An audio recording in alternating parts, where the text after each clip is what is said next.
চিন্তা করতে পারেন, একজন জান্নাতি সাহাবী তার ব্যাপারে বলতেছে উনি নাকি কাফের হয়ে গেছে। তো যাই হোক, এইভাবে চলতেছে।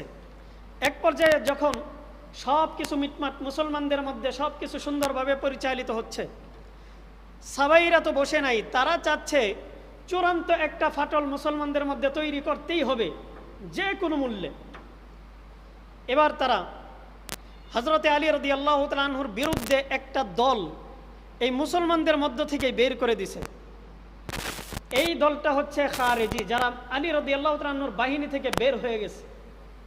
এবার খারেজিদের সঙ্গে সাহাবীরা একটা সন্ধি চুক্তি করলো যে যে কোনো মূল্যে আলীর বিরুদ্ধে তোমাদের লড়াই করতে হবে, আলীকে যে কোনো মূল্যে হত্যা করতে হবে।